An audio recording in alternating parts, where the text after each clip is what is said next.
What is going on, everybody? James Hancock here. I'm back to review Send Help, starring Rachel McAdams and directed by Sam Raimi. I actually saw the movie at an early access screening on Saturday night, but I've really struggled giving myself the proper kick in the ass to make this video, because usually when I'm making a video about a movie that I didn't care for, it gives me this kind of perverse sense of pleasure, and I can't wait to do it. However, when the movie in question is directed by someone that I basically worshipped as a god throughout high school and college, well, then it kind of takes all the fun out of the process of throwing Rotten Tomatoes at a particular movie. And speaking of Rotten Tomatoes, the movie is currently sitting at a 94% positive rating on Rotten Tomatoes, meaning that it is the highest rated movie in Sam Raimi's career. And just pause for a moment to appreciate that, because Sam Raimi obviously directed the Evil Dead trilogy. Groovy. He directed the 3 Spider-Man movies. He directed A Simple Plan, Drag Me to Hell, Darkman, a lot of really good stuff. The idea that Send Help is the highest rated movie of his career, for me, it doesn't suggest that Send Help is a good movie. What it suggests is that most critics don't know their ass from their elbow when it comes to film history or understanding the work of Sam Raimi, but I'm getting ahead of myself.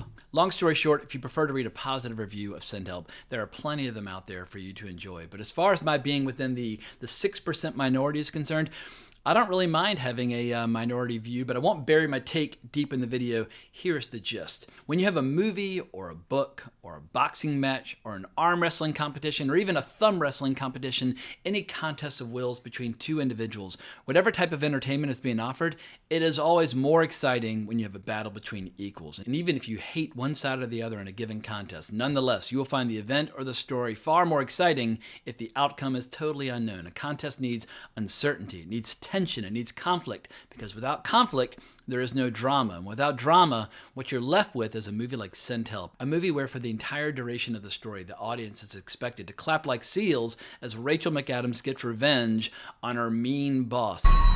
Take your seats. If you're a little bitch.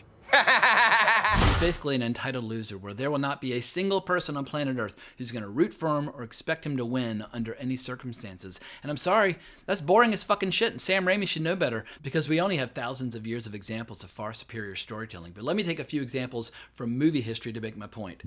Swimming with Sharks, one of the meanest, nastiest, most vicious movies ever made about the movie industry, and it gets my highest possible recommendation, especially if you've ever been in a subservient position where you have a tyrannical overlord for a boss who is mean and cruel and vindictive and vicious, where the employee is eventually going to get their revenge and perhaps become just as bad, if not worse, than the person that they are that they're kind of locking horns with.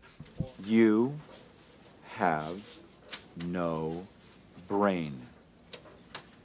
No judgment calls are necessary. What you think means nothing. What you feel means nothing. Or even better, Hell in the Pacific, starring Toshiro Mifune and Lee Marvin, two of the biggest badasses in the history of movies, two men who had fought in World War II, who in the movie are playing soldiers within World War II who are trying to kill each other, trapped on a desert island. So basically, you could almost pitch Send Help. It's like Swimming with Sharks combined with Hell in the Pacific, but not remotely as entertaining as either movie.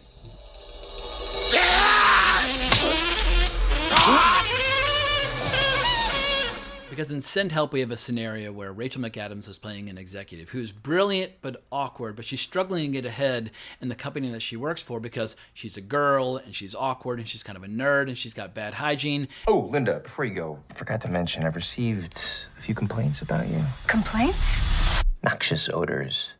And her boss, played by Dylan O'Brien, he's your classic spoiled rich kid who was born on third base, but he thinks he hit a triple, and he prefers to promote guys who are either in his fraternity or that he can play golf with, the kind of guys where they might not have a lot of analytical skills, but they have the social skills to kind of work the room. However, Rachel McAdams, she gets an opportunity to prove herself on this business trip to Thailand. However, their plane crashes en route, and suddenly she and her horrible boss are trapped on a desert island, where McAdams proceeds to show off all the skills that she has been honing and perfecting for years, hoping to be a contestant on her favorite reality show. And she basically spends the rest of the movie either trying to teach her asshole boss how to be a nicer person, or just abusing him or kicking sand in his face, or basically just showing off her superiority in every way. So it's just your typical message-driven drivel courtesy of Hollywood. However, There was a far superior version of this message-driven drivel, which came out only a few years ago, Ruben Östlund's Triangle of Sadness. And in my opinion, Send Help is basically the dumb, obvious version of Triangle Sadness for viewers who have much shorter attention spans. But then in the final act of the movie, it gets even worse, which I'll get into in my spoiler section. But basically, the screenplay starts kind of tripping over its own feet and showing evidence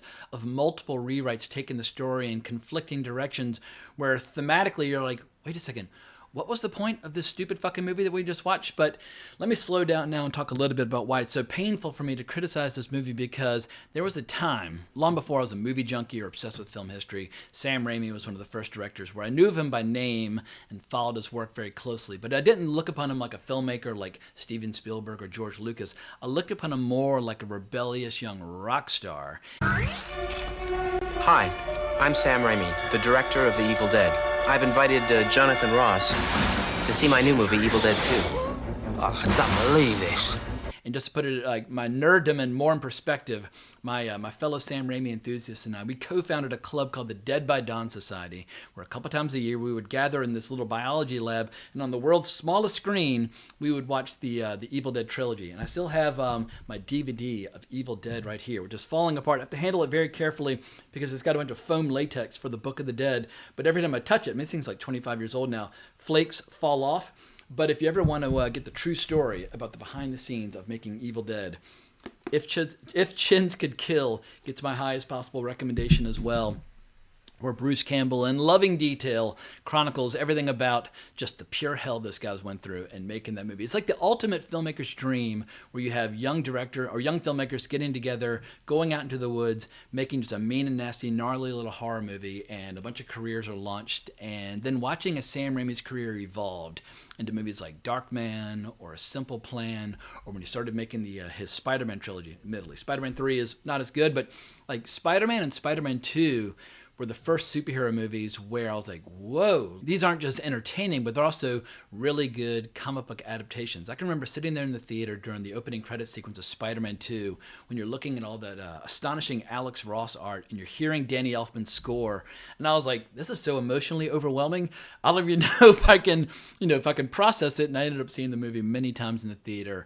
And it was just so cool having seeing one of your idols who'd started out as like a garage band filmmaker graduate to blockbuster filmmaker and delivering these home runs. But in recent years, I've been less impressed by his movies, like Oz the Great and Powerful. I think it's a pretty forgettable piece of schlock.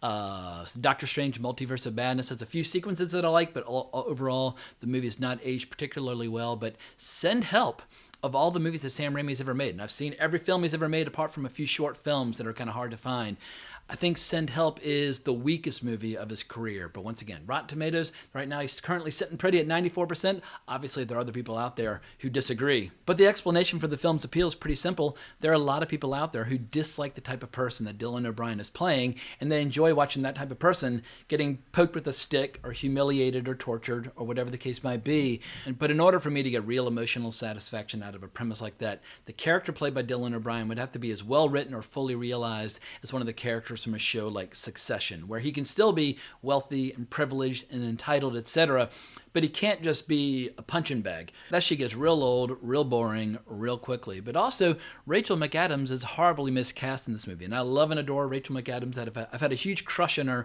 ever since I saw her in Mean Girls more than 20 years ago. But look at this shot, or look at this scene from Mean Girls. Now, ask the audience to believe that she is a nerdy girl with bad hygiene, where her only friend is her bird. It's like, I'm sorry, I'm calling bullshit. Rachel McAdams, if anything, she's like a sex machine. Like she's like a glamorous supermodel level movie star. You can't expect me to believe that she's always got like tuna salad on the side of her face, and she doesn't know how to make eye contact with people when she's shaking their hand, and that she's socially awkward. If anything, her entire office should be in love with her and just constantly obsessing over her.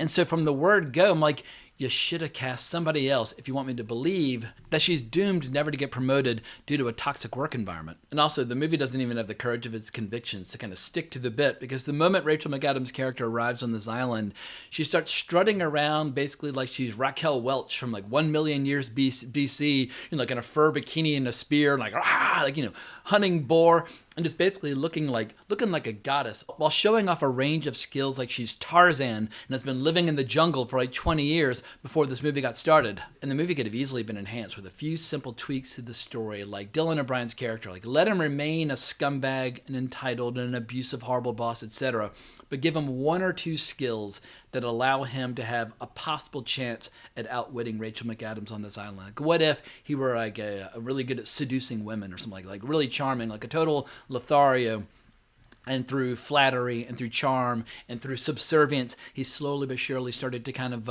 work the situation to his advantage. But no, he's a bumbling idiot, and he's clueless, and he basically has no skills of any kind. But it would have given the movie an excuse for a nice sex scene, perhaps. But then in the final act, if they had fallen in love or if he had seduced her, well, then the final confrontation, the final conflict would have been even more complex and disturbing and exciting and dramatic and so on and so forth. But I guess my biggest lingering complaint about this movie is that it feels intellectually and creatively lazy, where they're using the obvious unlikability of this character as a creative crutch, as a substitute for quality storytelling. It's a little bit like, say you've got like a pond or a barrel filled with fish, and you lower the water down to like a couple inches high, and then you whip out a BB gun and start shooting the fish, and you're like, oh, I'm a marksman. Look how good I am at shooting fish. I'm like, yeah, but you created a ridiculous contest where the fish would never have a chance. That's not a conflict. You're just basically patting yourself on the back for something that is very easy to do, and that is what's going on in this movie. It's like when a stand-up comedian walks out on stage, it's like, hey, Trump, he's so wacky. It's like, all right, are you actually going to like tell a joke, or are you just going to use like the unlikability of Trump as a crutch?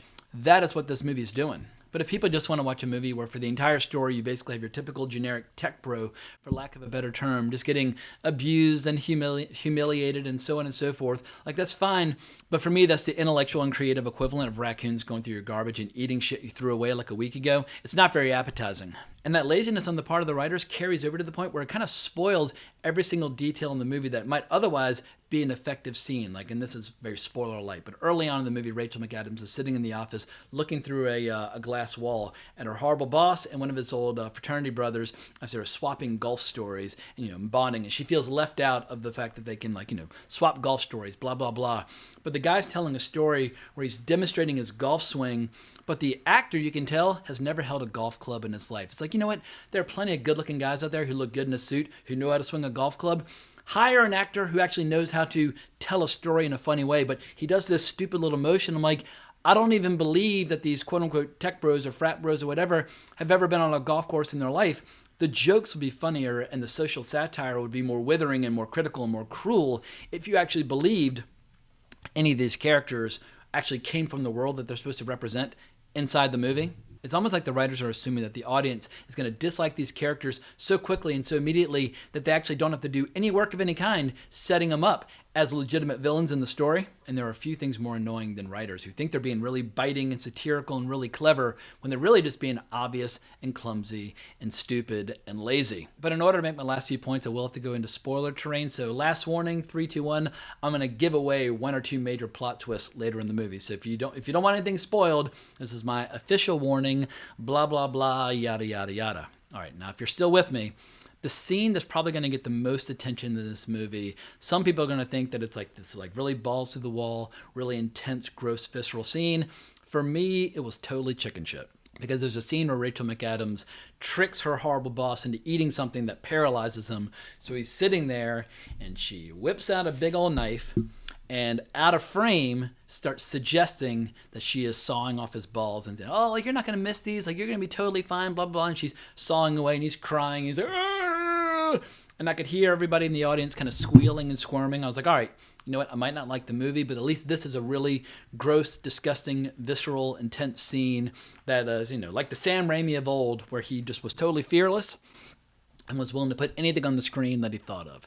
But then the scene, it chickens out. She then holds up a bloody rat. She's like, all right, the next time you do something bad, I'm going to do it for real. It's like, no, you actually should have cut off his fucking balls in order to make this, if you have the courage of your convictions, that is where this movie should have logically gone to. But it's like they got up to the edge of the cliff and then backed off like, no, we can't go there. We're going to upset people, blah, blah, blah. But for me, if you're going to make this movie where you're going to hammer home this obvious message the entire time, well, then you have to be willing to go there. They're on a desert island. Who knows what's going to happen?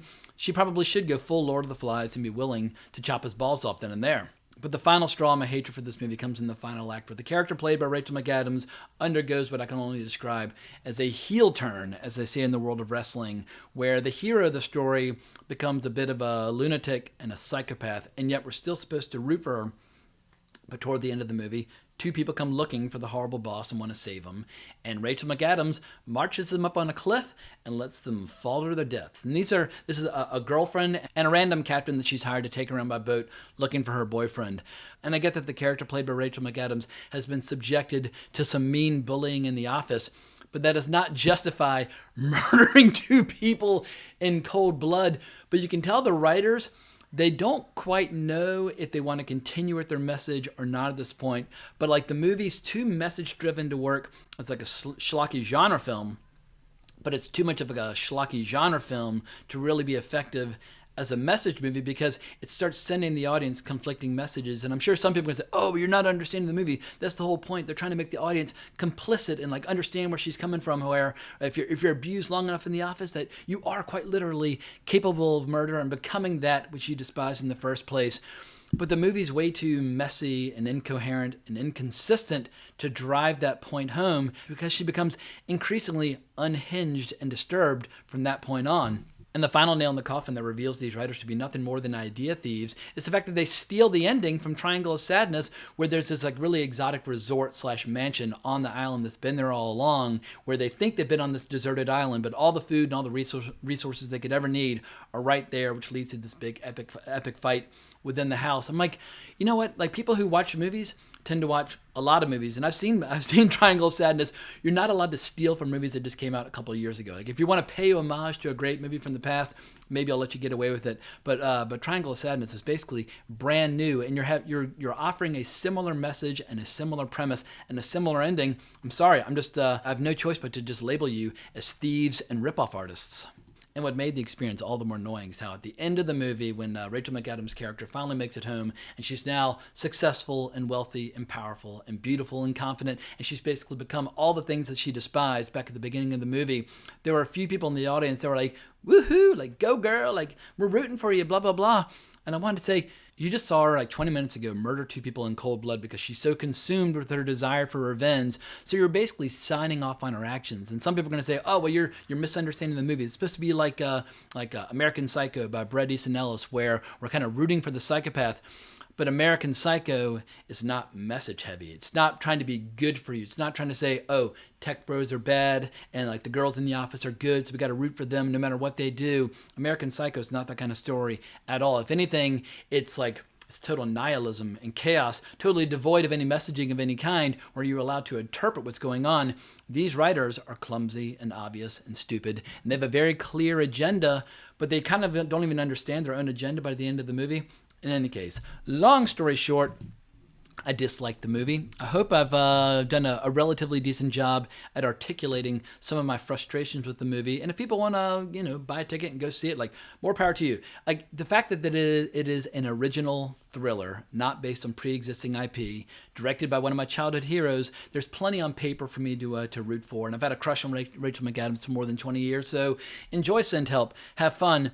I just think it's the weakest movie of Sam Raimi's career. And if I were to direct people to his films and what they should watch, basically just start at the beginning and work your way forward, and you will have the fucking time of your life. And I'm going to link down below a video I did a couple years ago summarizing his entire career. But he's one of those directors where he's given me a lot of joy from basically like age 12 when I first saw Evil Dead on a bootleg videotape to the present day. So I feel a little guilty offering some harsh words about his latest movie, but just because you're a fan of a particular filmmaker doesn't mean you should take leave of your critical thinking or your faculties or your sense of taste or what makes a good story. So yeah, if you want to watch some good movies that are very similar, Swimming with Sharks and Hell in the Pacific, both these movies absolutely rule. Whereas Send Help, it's a little bit like Hell in the Pacific and Swimming with Sharks got drunk and had butt sex and then gave birth to a deformed baby that is called Send Help. And on that lurid, disgusting note, I'm going to wrap up this video. If you enjoyed it, please consider liking, subscribing, hitting that notification bell.